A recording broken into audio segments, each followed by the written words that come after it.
নমস্কার বন্ধুরা, সকলকে স্বাগত জানাচ্ছি। আশা করছি সবাই ভালো আছেন। আজকে আমি আপনাদের সাথে হোলি স্পেশাল একটি প্রাদেশিক রেসিপি শেয়ার করছি। রেসিপিটির নাম হচ্ছে গুজিয়া। এই রেসিপিটা আপনারা খুব সহজ পদ্ধতিতে তৈরি করে বেশ অনেক দিন ধরে স্টোর করে রেখে খেতে পারেন। আজকের এই রেসিপিটা তৈরি করার জন্য প্রথমেই আমাদের ময়দা মেখে রেডি করে নিতে হবে। তো তার জন্য এরকম একটা চওড়া মুখের থালার মধ্যে নিয়ে নিলাম 1 বাটি ময়দা। ওজনে এটা আছে 300 গ্রামের মতো। তার মধ্যে দিয়ে দিলাম আমি হাফ চা চামচ নুন। এবার এর মধ্যে দিয়ে দিতে হবে 3 টেবিল চামচ তেল। আপনারা চাইলে এখানে ঘিও ব্যবহার করতে পারেন।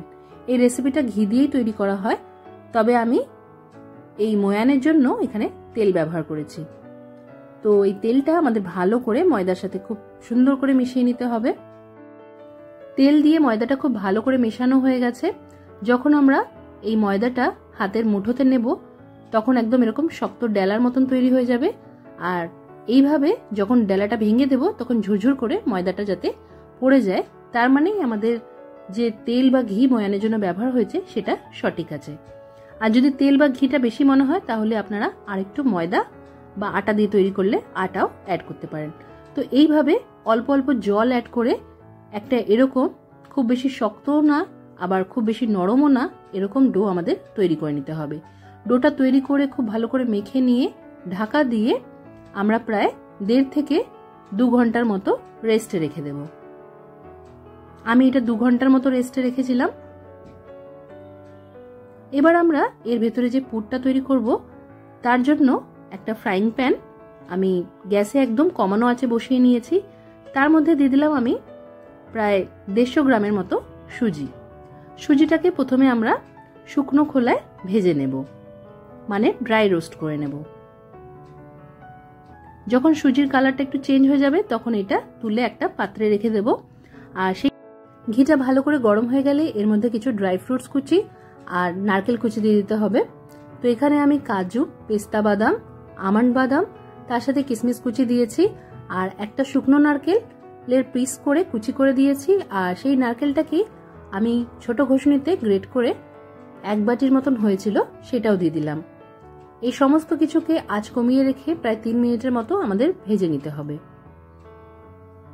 যখন এর কালারটা একটু চেঞ্জ হয়ে যাবে আর এর থেকে সুন্দর গন্ধ বেরোবে তার মানেই আমাদের এই সবকিছু ভাজা হয়ে গেছে। তারপর এর মধ্যে যেই সুজিটা আমরা রোস্ট করে রেখেছিলাম সেটা মিশিয়ে নিতে হবে। সুজিটা দেওয়ার পর এটা আর 2 মিনিটের মতনই মাঝারি আঁচে রান্না করতে হবে। তারপর এইটাও আমরা তারপর ফ্রাইং প্যানটা একটু পরিষ্কার করে নিয়ে তার মধ্যে আমি রুম টেম্পারেচারে রাখা 1 বাটি জল দিয়ে দিলাম। জলটা মাঝারি আঁচে একটু গরম হতে দিতে হবে। তারপর এর মধ্যে দিয়ে দিতে হবে আমাদের চিনিটা ততটাই দিতে হবে যতটা আমরা সুজি ব্যবহার করেছি। মানে সুজি যদি 150 গ্রাম থাকে তো চিনিও এখানে আমরা 150 গ্রাম নেব। এই চিনিটা জাস্ট জলের মধ্যে আমাদের মিশিয়ে নিতে হবে। এইটা কোনো আমরা শিরা তৈরি করছি না যে 1 তারের শিরা বা 2 তারের শিরা তৈরি হবে, সেরকম কোনো ব্যাপার না। জাস্ট চিনিটা তখন এর মধ্যে আমরা সুজির সাথে যে ড্রাই ফ্রুটসগুলো ভেজে নিয়েছিলাম সেটা মিশিয়ে নিতে হবে। আঁচটা একটু বাড়িয়ে দিয়ে 2 মিনিটের মতো এটা সমানে নাড়াচাড়া করতে করতে ভালো করে সবকিছুকে একটা পাক দেওয়ার মতো করে তৈরি করে নিতে হবে। 2 থেকে 3 মিনিটের মধ্যেই দেখতে পাচ্ছেন সুজিটা বাদবাকি ড্রাই ফ্রুটসের সাথে মিশে কত সুন্দরভাবে জমাট বেঁধে গেছে। একটু ঠান্ডা হলেই এটা খুব সুন্দরভাবে ঝরঝরে। ঠান্ডা করার জন্য এটা একটা অন্য বাটিতে তুলে রেখে দেব। আরেকদিকে 2 ঘন্টা পর আমাদের যে ময়দাটা আমরা মেখে রেখেছিলাম সেটা আরেকবার হাত দিয়ে এইভাবে মেখে নিতে হবে।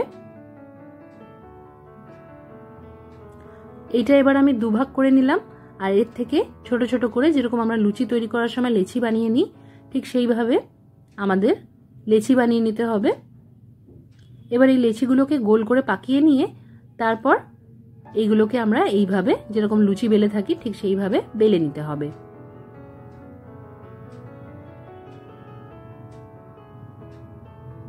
আপনাদের কাছে এরকম যদি মোল্ড থাকে, গুজিয়াগুলো ভাজার সময় যাতে পুরটা বেরিয়ে না আসতে পারে তার জন্য মোল্ডের উপরে যে লুচিটা আমরা এইভাবে পেতে নিয়েছি তার চারিদিকে আমাদের অল্প জল লাগিয়ে দিয়ে তারপর এই মোল্ডের মুখটা চেপে আমরা বন্ধ করে দেব। এক্সট্রা যে ময়দাটা বেরিয়ে থাকবে সেটাকে এইভাবে ভালো করে ছিঁড়ে নিতে হবে। তারপর মোল্ডের থেকে আমরা এই গুজিয়াগুলোকে বার করে নেব। একইভাবে বাকিগুলোকেও আমরা তৈরি করে নেব। আর এইগুলো তৈরি হয়ে গেলে একটা পাতলা কাপড় দিয়ে আমাদের ঢাকা দিয়ে রাখতে হবে যাতে শুকিয়ে না যায় ওপরটা। একইভাবে আরেকটা গুজিয়া তৈরি করে দেখিয়ে দিচ্ছি। আর এই গুজিয়ার জন্য যখন আপনারা লুচি তৈরি করবেন তখন খুব বেশি পাতলাও নয় আবার মোটাও নয়, ঠিক সেইভাবে আমাদের তৈরি করতে হবে।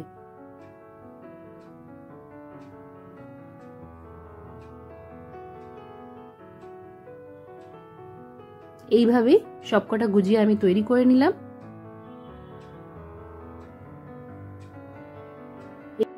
গুজিয়াগুলো ভাজার জন্য একটা কড়াইতে আমি রিফাইন অয়েল গরম করে নিয়েছি। তেলটা একটু গরম হয়ে গেলে এর মধ্যে 1 চা চামচের মতো ঘি মিশিয়ে নিতে হবে। তারপর মাঝারি আঁচ রেখে তেলটা যখন ভালো করে গরম হয়ে যাবে তখন আঁচটা একদম কমিয়ে দিয়ে একে একে গুজিয়াগুলো আমরা ছেড়ে দেব। আর একটুকু নাড়াচাড়া করব না। 2 মিনিট অপেক্ষা করার পর দেখা যাবে গুজিয়াগুলো আস্তে আস্তে এই সময় আরো কয়েকটা গুজিয়া ভাজার জন্য আপনারা যোগ করে দিতে পারেন। তারপর একটা ছোট চামচের সাহায্যে আমি গুজিয়াগুলোকে এইভাবে একটু উল্টে দিচ্ছি যাতে দ্বিতীয় দিকটাও খুব সুন্দর করে ভাজা হয়ে যায়। তো উল্টে পাল্টে আপনারা যেরকম কালারের গুজিয়া খেতে ভালোবাসেন, যতটা কড়া ভাবে ভাজা পছন্দ করেন, সেইভাবে এগুলোকে আমাদের ভেজে নিতে হবে। তো আমি এইভাবে দুটো দিকই বেশ সোনালি করে করে ভেজে নিয়েছি। এইগুলোকে ভালো করে তেল ঝরিয়ে নিয়ে তুলে নিতে হবে। একইভাবে বাকি গুজিয়াগুলোকেও আমি ভেজে নিচ্ছি। আঁচটা খেয়াল রাখতে হবে সবসময় যেন কমানো থাকে। গুজিয়া সবসময় কমানো আঁচেই ভাজা হয়, তাহলে খুব খাস্তা খেতে হয় এগুলো। তাহলে দেখলেন এইভাবে কত সহজে আমরা বাড়িতে এরকম মুখরোচক রেসিপি তৈরি করে নিতে পারি।